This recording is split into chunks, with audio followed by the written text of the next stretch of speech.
The moment the key would not turn, I knew something was off. It was a frigid the type of Tuesday morning in late March that lingers in the atmosphere like a breath that never goes out. I had just gotten back from I was still wearing the same jeans I had been wearing for the past 2 days at St. Joseph's Hospital. When Luke crumpled the bouquet, I was holding the same overnight bag that I had brought. Lilies and roses from his coworkers had withered in the back seat of the car in my left hand. My car overnight. I had puffy eyes, split lips from crying so hard. Andy didn't get enough sleep after seeing my husband's 12-hour cardiac unit death. I wasn't prepared to deal with our home silence earlier, but I also wasn't. I was prepared for what I saw, but instead I went out onto the porch and inserted my key into the front door, which jammed, and then I extracted it. My heart stopped when I tried again and looked at the spare, which was tucked underneath. Still no success with the loose porch stone. It seemed as though the lock had forgotten me or worse turned me down. So I looked at the white linen drapes. Thick velvet panels in an eye-catching floral design took the place of the hemmed ones. My stomach fell when I looked closer through the small gap between the wall and the fabric to discover a print I had never seen before. The living room was filled with cardboard towers and boxes, and people were straining against the morning glare. A pink velvet pillow rested on my reading chair, which should have been a tidy area. I spotted my mother-in-law, Diana, when she placed a flowery teacup on the coffee table. She was wearing a blue cardigan and had a smile that made my spine tingle. Across from her, carelessly throwing my tea from the wedding china that Luke and I had preserved for 3 years, Jocelyn, Luke's younger sister, was throwing blankets into a basket. We're giggling as if I didn't exist, as if Luke hadn't passed away that night. I knocked again, louder this time, my fist shaking, but there was no response. After what seemed like an eternity, the door cracked open, revealing Diana's figure with a raw throat. Filled the frame calmly and composedly, her arms crossed over her chest. "Jessica," she said, tilting, as if she had been ready for this moment for years. "She didn't anticipate you so quickly. What's going on?" My voice trembled. "Why can't he?" When I opened the door, she was precisely positioned against the frame. "Because, dear, you don't live here anymore." I glanced at her, but my lips opened without making a sound. "Excuse me," I misheard. Diana's smile remained unwavering. "Luke paid for this house. There was no prenuptial agreement, no child, and no genuine contribution on your part. It was my son, not you. It's time for this house to be returned to his real family." For a brief period, I felt cold. Was from the weather. "But I'm his wife, and it came from her." Whispered that after his business failed, I refinanced the house we had purchased together. "Oh, please," Diana interrupted me with a dismissive hand. "As you were playing home, after he left, your lease is up." Behind her, Jocelyn showed up with, "You left the side door unlocked when you went to the hospital," she added, holding 2 of my serving plates. Smirk, "We figured you wouldn't mind." I laughed so hard that my knees wobbled. Humor, but the sort of numb, startled incredulity that arises when reality too harsh to handle. He snaps, "What's so funny?" Diana's eyes narrowed. "You're unpacking pillows." And I wiped a tear that I wasn't even sure was from grief. I said softly, "Pouring tea in a house you believe is yours, yet you have no." Diana's smile wavered barely for a moment as you entered the room. I turned and walked back to my car because, for a moment, that was the only crack I needed. The keys were no longer useful, but I had something better that she was unaware of. And by the time I was, Diana would regret touching any of the cups in my kitchen. 2 years ago, on this very day, I perched on the edge of our front porch. As Luke frustratedly ran his hands through his hair. It was January at the time, but it was darker and colder. Startup had failed the week prior, his credit score had plummeted, and the bank had frozen his business accounts. He wasn't a weak man, Jessica. Recall how he couldn't face me squarely when he mentioned that they might take the house. However, it was the same day that I witnessed him open up in a way I had never seen him before. I decided the following day that the house Diana now claimed belonged to the True family. I got dressed and drove to the credit union in the morning without saying anything to Luke. And began the refinance procedure. I used the little nest egg I had been saving since to transfer the mortgage into my name. 10 years ago, I quit my work as an interior designer, but I didn't tell anyone, not even Luke. It took weeks, and my parents, and most definitely not Diana, would have taken it as evidence that he had failed as a man. Took a freelance work to begin paying the bills, but Luke never inquired about the location of the mortgage confirmations. He was too preoccupied with his physical and mental recuperation. So I kept things I observed as afloat, painted the hallway, budgeted the groceries, and mended the faucet. Our dwellings rely on my silence to live, and Diana, of course, was unaware that she only went on vacation and never remained for long since. She detested the South and felt Savannah was too soft and humid. "Luke, you were destined for more than this floral arrangement." I could hear her voice echoing through the guest room. Luke would whisper and beam his weary smile while listening to street jazz and wallpaper. "She simply doesn't comprehend peace," something I never intended to say to her later in bed. I just needed Time to grieve and be by myself, so I didn't approach her back then or even today. Instead, she changed the locks in the one spot that still had his scent. Spent a considerable amount of time sitting in my car outside the house following that altercation. Although January air got under my coat, I remained motionless and didn't cry. It seemed like my body didn't even know how to respond anymore. How does one eventually deal with being homeless and widowed on the same day? I drove to a motel that smelled of mold and chlorine, right off Highway 204. And I only used Luke's emergency credit card since it seemed strangely chemical. I rented a room for 3 nights and sat on the side of the bed, gazing at my unpacked bag. One is still active. Clothing only, healthcare records, an unopened book, and the most recent voicemail. I played it twice before Luke left me the night before his heart failed. I turned off my phone since I couldn't sleep that night and kept seeing Diana sitting in with the corridor crammed with boxes of their belongings and my chair Jocelyn eating off my dishes. They hadn't even allowed the body become cold before making their claim, and when I woke up the following Tuesday, every hour, I could hear the church bells ringing from St. Francis down the street, with my fingers hurting from clenching. I got up gently, combed the knots out of my hair, and gazed at the empty motel ceiling. My throat ached from the sheets all night, so I did something I've never. I picked up the phone and said, "Good morning," to the funeral home, as I had pictured doing, and a kind voice answered, "Margaret here from Matthew's Memorial." Yeah, I did say that my voice was steadier than I had anticipated. Should I edit the guest list for Luke Monroe's service to include Jessica Monroe? Of course, Mrs. Monroe. Wait. What adjustments would you like? Toy immediately took Jocelyn Monroe and Diana Monroe off the list. Another pause, but this time I understood, so I hung up before she. One might wonder why it wasn't retaliation or spite, but rather limit. After 10 years of remaining silent, I had attracted my first one, and for the first ever since Luke passed away, I've experienced something that nearly feels like control. Tuesday. In the afternoon, I made my way back to the house. By going around I waited in the block and parked covertly behind the hedgerow separating our backyard from the neighbors. Observed that Jocelyn wasn't there. And Diana's car wasn't in the driveway. The latch on the side door that connected the laundry room to the back porch had always been broken, so Luke intended Toy had been fixing it for months, and I knew how to open it inside the home without making a sound. The lavender air fresheners that I detested smelt different, not terrible, just unfamiliar.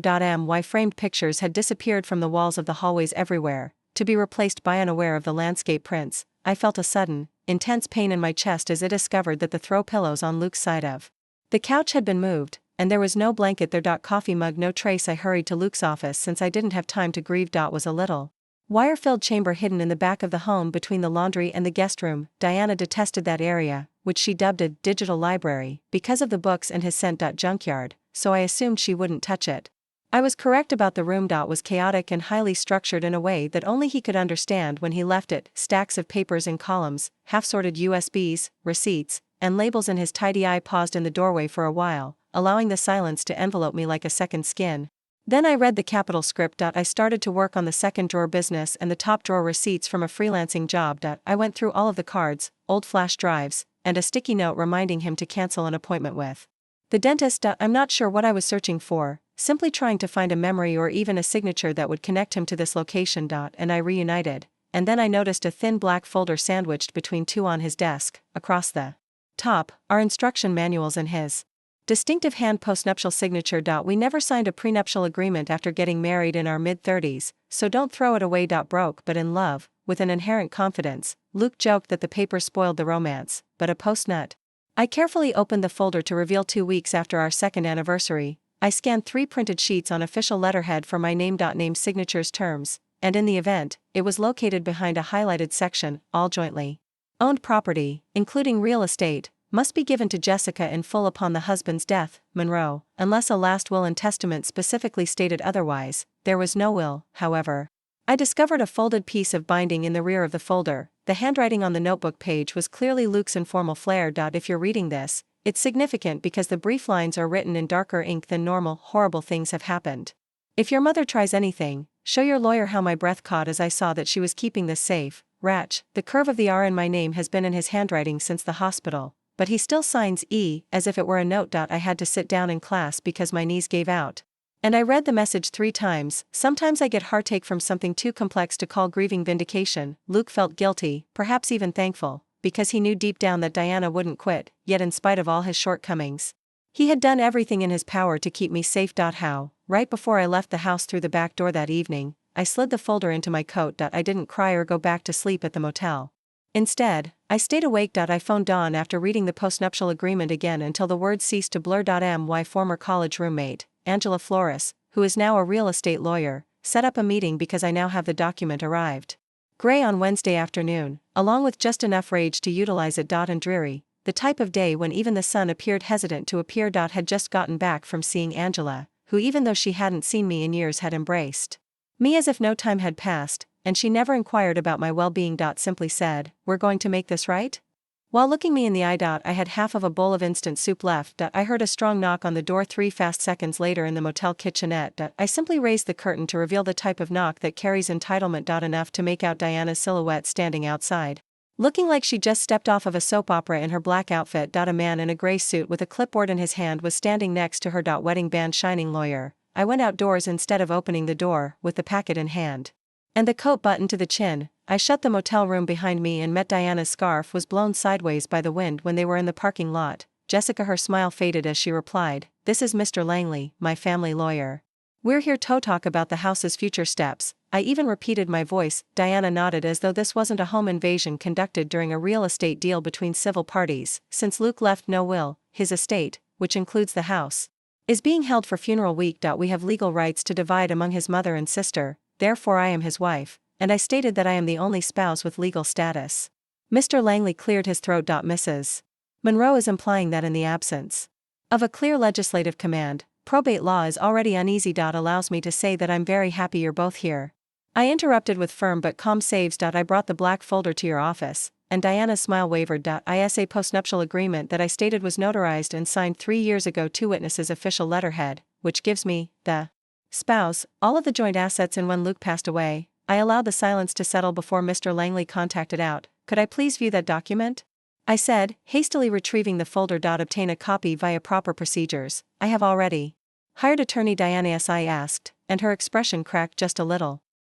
"You're bluffing," she muttered. "If I'm bluffing, you should feel comfortable enough to return to your car, so I'm backing up toward my motel door. And rejoice, but if I'm not, you've entered unlawfully, trespassed, NUVE messed with someone else's property," and Mr. Langley discreetly moved away from her. In an attempt to win this time, Diana said in a hushed tone, I bent my head, saying, "You took my son away from us. You were never a part of our family, wasn't a prize," I retorted.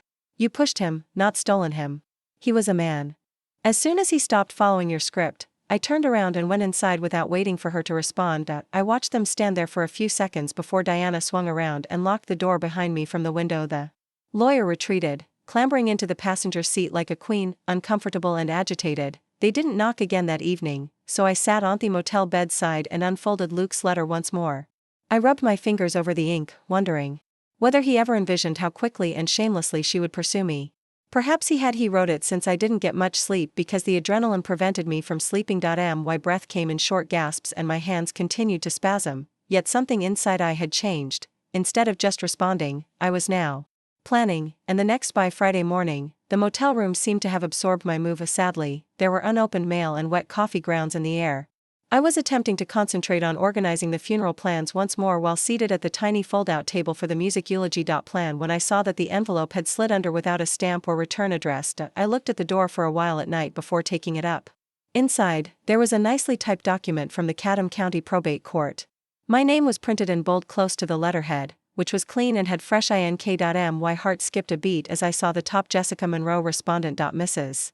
Diana Monroe, the late Luke Monroe's mother, filed a formal petition in court contesting the legality of the postnuptial agreement and property transfer dated June 5, 3. The petitioner claims that coercion and undue influence may have affected the decisions made years ago. I stopped reading about Mr. Monroe in the months before his passing because she was accusing him of controlling and influencing him when he was vulnerable and taking advantage of the. I left the letter on the table like this in order to steal the house of the man I loved. The anger that overcame me was slow and hot like molasses, and it scorched my skin. Flame that is steady, not loud or explosive. And finally, I picked up my phone. And continued, "I thought you'd call," before I could respond.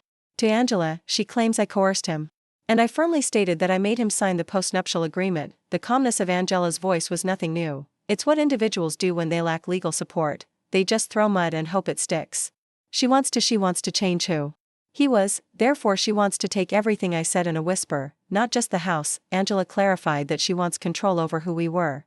This isn't about money, Jessica. I felt the chilly motel air as I gazed at the ceiling corner, but it was never put her around my ankles because I want to battle her, not simply stop her. Ruin her. Angela hesitated, then said, steal under velvet good, but wedo it cleverly.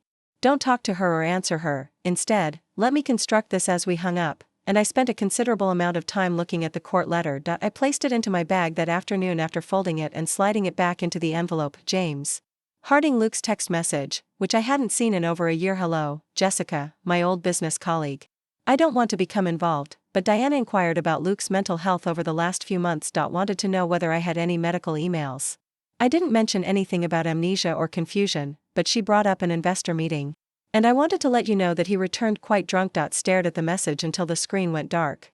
Naturally, I recalled that day 3 months before to Luke's passing. Pale and trembling after returning from a client meeting, he claimed to have forgotten where he parked. He blamed it on too much stress and sleeplessness, but he couldn't remember the name of the guy he just met. Caffeine, but Diana must have discovered it and was constructing a case. Even if it was only circumstantial evidence, she might persuade the court that Luke hadn't been mentally competent. It was difficult to refute any improper influence, particularly if it came with that was the moment of murmurs with worried relatives and unresolved inquiries. After dinner one evening, I recalled something Luke said rather casually. I have a visit to St. Michael's the following week. He had mentioned neurology to rule things out. I hadn't gone with him, so it was probably nothing. He assured me not to worry, so I hurried. I got out of bed, opened my luggage, took out the document folder, and threw it on the blanket. Utility bills, mortgage receipts, outdated birthday cards, and even a notice from the dentist. Then I discovered a sealed envelope among 3 months' worth of unopened mail. I opened it with trembling fingers. From St. Michael's Neurology Clinic. Dear Mr. We are happy to notify you that, as a result of your most recent cognitive evaluation, your findings are within the typical range. I read it 3 times and found no indications of early cognitive decline. He repeated this several times before I finally released the breath I had been holding for a week. Had been all right, and Monday morning, 5 days after Luke's death, I received evidence. I discovered the neurologist's letter 72 hours after Diana filed the petition. That would make everything different. The Montgomery Street courthouse felt chilly, even with its marble and spring steel benches. Flooring that antiseptic sound of whispers, shuffling papers, and clicking shoes. Charges. Angela saw me on the stairs with her hair in a tight bun and her eyes in a folder. She whispered softly, "Are you ready?" I replied, and for the first time and when the courtroom wasn't full, I stood with both feet grounded for a few days. Among the dispersed crowd is Diana, who is wearing funeral black lace on the front row. Stance perfect, a tissue already grasped as a prop, and Jocelyn sat next to their side. Mr. Langley, the ideal daughter, lowered her head in sadness. Angela and I didn't gaze at the same man from the motel who had the clipboard. My hands shook beneath the surface as I sat at the respondents' table. But I maintained to put it plainly, I came here to defend what Luke and I had, not to plead. Before the judge, a 60-year-old lady with weary eyes and silver glasses named the session to order. Mr. Langley spoke first, using a soft, deliberate tone that was intended to pick Diana as a loving mother rather than a resentful one. While discussing Luke's abrupt because of unresolved inquiries about agreements he had signed when he was emotionally vulnerable, he stayed away from the coercion. Diana yelled once, but let it linger in the air like smoke. When it was our turn, Angela stood slowly and didn't raise her voice or perform. Her voice, she merely recorded the information like cards in a poker game. Mortgage payments paid just for the postnuptial agreement, the house deed in my name, and me account, and lastly, the signed and dated letter from St. Michael's Neurology. Sealed. Angela gave the judge the document and uttered a single, calming sentence. The entire room, which was dated 3 months before to Mr. Monroe's passing, attests to his complete mental capacity. Langley stumbled and attempted to turn around, but Your Honor requires us to take into account that the court said bluntly, emotional dynamics. Do you have documentation? Medical documents, a professional doctor's testimony, or any indication of impaired capacity? He stumbled and said, No, Your Honor. The judge stated, Then I see no grounds, and had already written that the deed is in Mrs. Monroe's name, and the postnuptial agreement is legally binding. Her case was dropped, and the house legally belongs to her. Rushed down like thunder in my ears, and instead of smiling or cheering, I just silently expelled a long, slow breath that you were unaware you had been holding till you eventually released it. Outside the courthouse, birds were chirping in the oak trees and the sky was a rich blue color. I didn't anticipate her following me, but she did, and Diana caught up on the courtroom. She said, You may have won the house, as her heels clicked like bullets on stone. I turned as he stated in a glassy voice, But you'll never erase me. I'm his mother. You have gradually erased yourself, I continued, and she blinked at what you had deleted. Yourself when you attempted to change who he was when you entered our Luke lied under oath, stole his belongings, and knew who you were, Diana, which is why her face barely cracked when he signed the postnuptial agreement because he drafted the letter, but enough. I leaned in, and I won't require a courtroom if you approach me once more. She retreated from you, therefore I've already filed for a restraining order to protect myself, she snarled. Can't stop me from his funeral, and I responded without the morning after you changed the locks. I called the funeral home and raised my voice to ask that your name be removed from the list. Her words twisted you into being vindictive, so I said, show up, and they'll escort you out.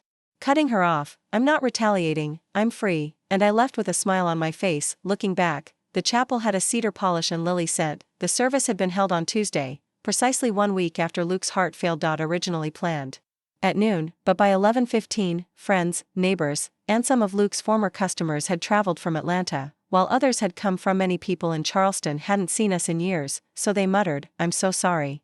He gave me a hug and told me how much he liked you, often discussing your garden ideas. I nodded, smiled sweetly, and swallowed my words since you were the only calm person he had ever known. Angela arrived just before 11:30, unable to talk, and sat silently close to the front, not as my lawyer today, but as a friend. She remained silent. Didn't have to since the preacher stood in the corner while the musicians played softly. The urn, which was sitting on a little table near the altar, was wrapped. Tiny had picked blue velvet, Luke's favorite color, myself, and then I noticed the two of them. You would hardly see the figures creeping into the back row if you weren't watching, however. I was Diana Jocelyn, with my hair fixed and my outfit precisely coordinated in black. Conceals discreet yet distinctive mourning attire, stage costumes, and masks that they weren't on the list of guests, as the funeral home had promised they would be stopped at the entrance, but they were there because someone must have turned away at the wrong time. I stood motionless for a time, feigning to fit in, gazing across the chapel at my heart was racing, not out of sadness but because I had already buried Luke. Angela turned to face me, and I already refused to allow them to dig him up for show. She murmured that she kind of wanted me to handle it, but I shook my head and said that I would. I did it myself, my heels resonating in the abrupt hush as I moved slowly down the aisle. The music stopped as everyone's heads turned, and the minister even moved aside, sensing when I got to the rear, I saw something holy in motion. Diana looked up, and her smile was little, and Jocelyn's eyes flickered. I said softly, you're not supposed to be here, but we won't be abandoning. Diana said in a quiet, proud voice, if I gave birth to him, then you should have me as his wife and mother. I honored his requests. But my tone didn't increase. You cannot stop me from grieving since she was the only one he chose. And she straightened defiantly. My own son wasn't crying, so I said, performance, and she blinked. I'll leave. I'll bring the minister along. And we'll conclude the ceremony at a park in a parking lot at A. I don't care, but you can't sit here and act like you didn't try to delete him. You can't use his kitchen table. For a moment, nobody moved until Jocelyn's words was heard. Death for dignity you never earned. Broke the stillness by saying, Mom, quietly and without looking at anyone, we're not wanted here. Jocelyn continued as Diana turned to face her in shock. There was no scene as she stood and Diana softly followed, saying, let's stop pretending.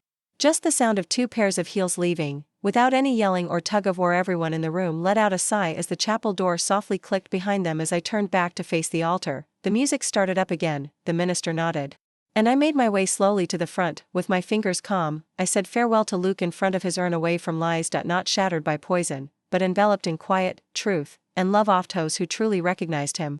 And for the first time since his passing, I felt the house was quiet the day following the funeral, but not in a pleasant way. I stood at something that soothes but also keeps an eye on you and waits for you to lose it. The kitchen sink with Luke's fingers curled around a broken mug in his old sweater. The coffee had gone cold, and an hour ago, the garden was empty and had just turned, but I hadn't gone outside the window. Soil and the earliest stages of future developments, perhaps if I could continue. Cautiously turned around, half expecting to see Luke humming while seated at the table. As usual, he kicked up his legs during an off-key song, but the chair was empty. I had made it through the court and the funeral, but the mug was his and the stillness was mine. I was still waiting for the other shoe to drop, so when I noticed Diana's car parked outside the front window, not surprisingly, it was early, barely 7 a.m., across the street, and the engine was halfway down.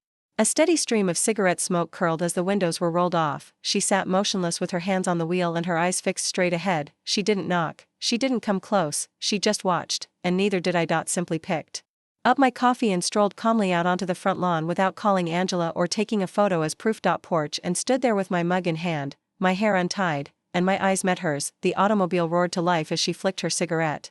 Out the window, and she then took the wheel. Gone, with no yelling, threats, or last words, but I knew it wasn't surrender. It was a retreat and a reminder that I still live. I returned. I went inside, locked the door, and blew out the air that night. I didn't sleep because I was afraid. No longer, but rather from something heavier and quieter, like my body still preparing for impact, and she didn't return for 3 days after the danger had passed. I spent. Luke's files were being sorted and cleaned, and he touched every drawer and surface, once utilized. The procedure was cruel, with each pen and receipt serving as a reminder. On the third afternoon, I discovered a small cut on his chest, the gardening notebook he used to jot down thoughts, sketches, and aspirations. He had attracted Merrills to his backyard, a place where things might flourish without criticism. Each seed was named, and a packet with a note for Ratch one day was taped down. I wasn't prepared when you were, but I nevertheless walked outside and dug where he with bare hands. Mark stirred the earth, sowed each seed, and gave them gentle water. I briefly forgot about the litigation as I sat next to them as the sun sank. Charges, the funeral seating chart, and I recalled his laugh, his hands, his foolish gardening hat, and I discovered the envelope without a stamp that evening when I returned to the front door. Handwriting on a sheet of plain paper with simply 6 words scribbled in bold block font. He gazed at the paper for a while before realizing that this house will always be mine. Laughed gently, not resentfully or furiously, with a sound that sounded like she had nothing left, no proof, no claim, and just 6. I grabbed the paper outside and headed to the place where the woman who had already been taken from my will, wedding, and life was. Speaking. Under Luke's marigold bed, the gardener excavated a tiny hole in the ground and buried the I thought maybe something when I covered it with earth fertilizer letter deep. I wiped the dirt off my fingers and muttered, "You'll grow good from it.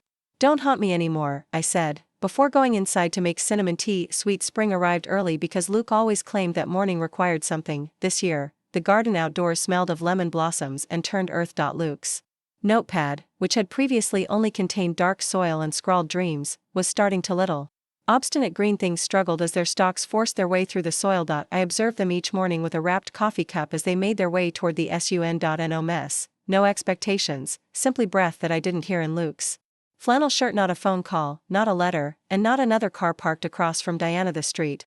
Whether it was the garden, the restraining order, or just the realization that I didn't know, and I didn't give a damn that she was only a shadow in the back, the house varied with the season. Therefore I painted the view mirror in the past tense. A gentle sage green removed the old pictures from the guest room and replaced them with fresh ones. Photos of Luke and I at our dog Max's lake before he went away of sunsets. Weedy I cleared out the office but left one behind because we had avoided confrontations. Drawer unopened.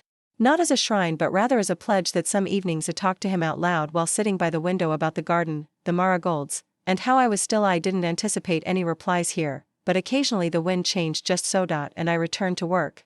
Not out of desperation but because I felt less alone. I decided to revive my interior design firm, starting out small with just one client at a time. A retired couple building a home, a grieving widow who wanted to redecorate her kitchen to make it feel less like his. A young woman who recently broke up with her fiancé wanted to grow orchids in a sunroomed out apartment to feel like hers once more. They were unaware of my backstory, but I could see remnants of I created each one of them as though I were carefully planting image with a subdued force. One Saturday morning while I was trimming back the looking in the kitchen window, I saw that an ordinary mail envelope had arrived. The card inside stated that there were no threats, simply a check for a refund from the funeral home, without a signature. Luke would have been happy to say, "You handled everything with grace." Jocelyn's handwriting was recognizable, so I tucked it in even though there was no return address. The letter that was placed at the rear of Luke's garden diary did not alter the past. Repair anything, but by early summer, something was sufficient. Merrills bloomed in full, a brilliant display of orange and gold that nearly appeared like fire. I sat alongside them barefoot, dirt beneath my nails, sun on my face. Andy muttered the final thing. I needed to say I didn't win because I took something from you, Diana. I won because I refused to let you grab me when the chimes and wind rustled through the leaves. A gentle, crooked music was playing on the porch, and somewhere in the atmosphere, I could almost listen to Luke giggle. They say that grief goes away with time, but isn't that true? Changes, alters, and sometimes softens at the edges, but it never goes away. It wraps itself into your routine, into the tea you make in the morning, into the there's a pause between radio tracks as your hand continues to seek for someone who isn't there. Luke has gone. That's true, but so is the woman I was once, the one who maintained harmony, who, at all costs, allowed her mother-in-law to speak over her and push her out? Wasn't hers who sat at the end of long dinners beaming through invisible wounds, who vanished to allow someone else to witness that woman's death on the day Luke did, and I put something else, not retaliation or resentment, in her place. Roots. The backyard garden is now wild, not unkempt or uncontrolled, Just living. I placed a bench close to the rear fence and decorated it with lavender, mint, rosemary, and marigolds. Luke used to like to hang wind chimes from the maple tree. So I sit there occasionally. Evenings are the loveliest when I recall who I've become rather than cry. Retaliation is the silent click of a door locking from the other side, not a courtroom triumph. It's breathing and sipping coffee in your kitchen without worry. In a place where the stench of guilt has subsided. I don't usually tell people what occurred, but when someone asks a market woman or a widow at church whose hands shake when writing a check, I respond. I tell them the truth in fragments, saying, "You're not selfish for having to be polite to someone who erases you. You don't owe anyone access to your serenity, therefore shut your doors." And then I tell them about how the garden grew out of a battleground and how it soothes and feeds me. Demonstrates to me how something tiny and lovely may occasionally develop precisely when you felt like your world had ended. That is survival, not a metaphor. And months later, I no longer walk as I once did, and I don't regret taking UP. I don't flinch when I pass that place, and I don't explain why I changed the locks. Her automobile used to sit on that stretch of road, silent and waiting, because she's not. I am not upset. I'm just finished. This house is mine. She lost, and I'm not waiting any longer. This voice, this calm, steady, uncompromising voice, this life, it's all mine at last. And I will never again give it to you.